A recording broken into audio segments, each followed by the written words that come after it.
Okay guys, in this question we're going to talk about the energy transfer into the herbivore and what happens to the energy that gets consumed by the herbivore. So we know cows are ruminants and they eat vegetation, including lots of cellulose actually.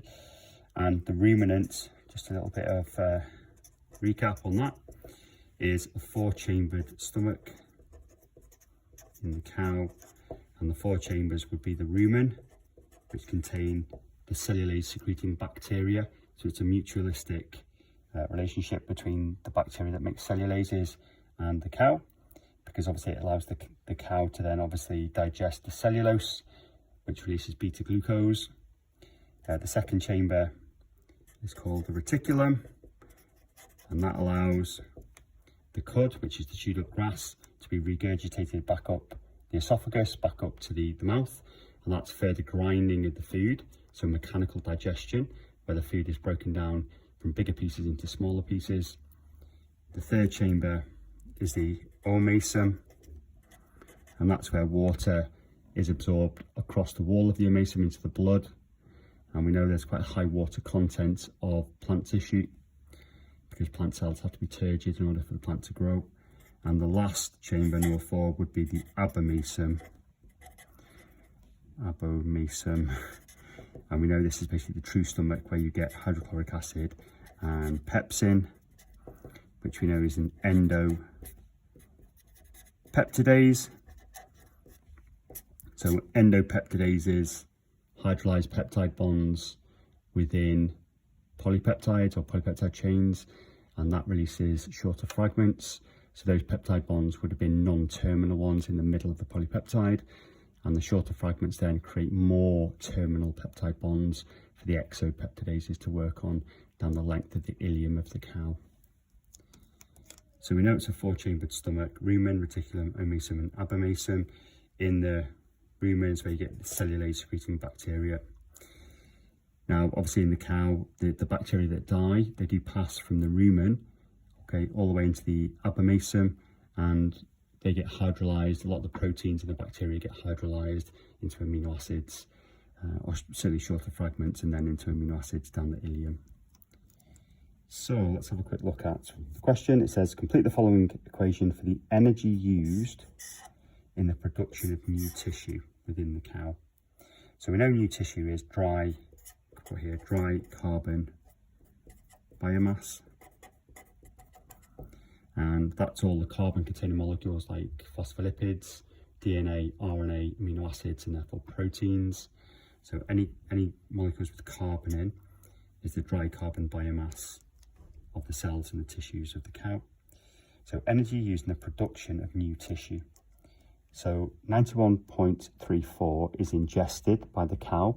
So they are holozoic feeders. That means they have an internal digestion of their food.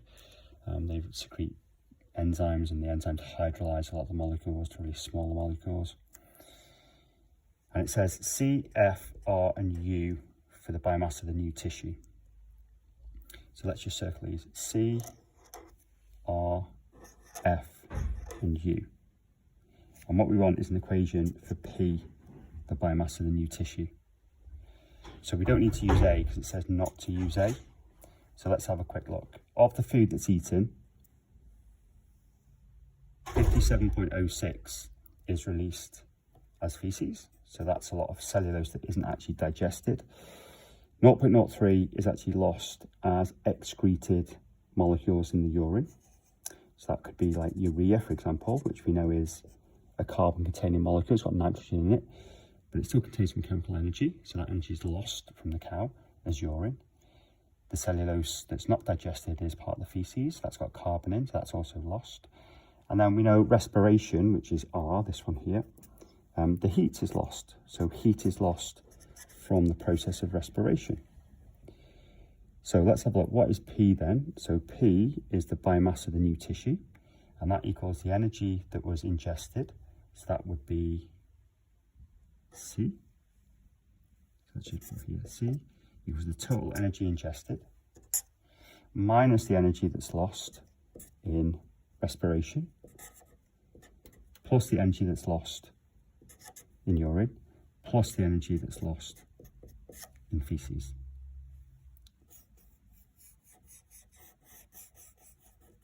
So energy that's left over can be used in the building of the organic molecules that make up the cells and tissues. So P is C minus, collectively, R plus U plus F. Now, another way of writing that could just simply be P is C minus R minus U minus F. Now, in the diagram, A stands for absorbed. So of the 91.34 million kilojoules, look at the top, that gets absorbed, it gets ingested, 34.28 would actually be absorbed. And of that, we'd have a smaller fraction that would then be used to build new biomass. So it says calculate the value of P. So because we've got our equation here, what we can simply do is go 91.34 minus 30.51 plus 4.03 plus 57.06. So the units here at the top are actually million kilojoules per year, and this is million kilojoules per year, so we don't even have to change any of the units. Now the one at the bottom says it's been estimated at an area of 8,100 meters squared. So we'll do this over here. Of grass is needed to keep one cow. So this is the area of grass that would allow one cow to survive in a year. Then it says the productivity of grass is 21,135 kilojoules per meter squared per year. So this is the energy within the grass, but it's only per meter squared per year. That's what we're given. Then it says what percentage of the energy in the grass is used in the production of new tissue, which is now P, because we've done that here, in one cow show you working. So this energy in the grass over here, what we're going to do is times it by the area of the grassland. So this is 21,135 kilojoules per meter squared, but we've got 8,100 meters squared. So you're going to times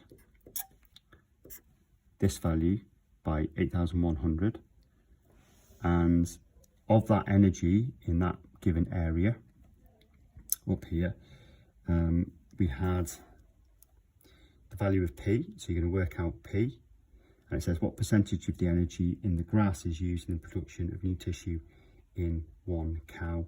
So you can do that percentage, so it's going to be that value, whatever this value is here that you work out, divided by the complete energy within that area of grassland as a percentage. So you times 100 to get the percentage point.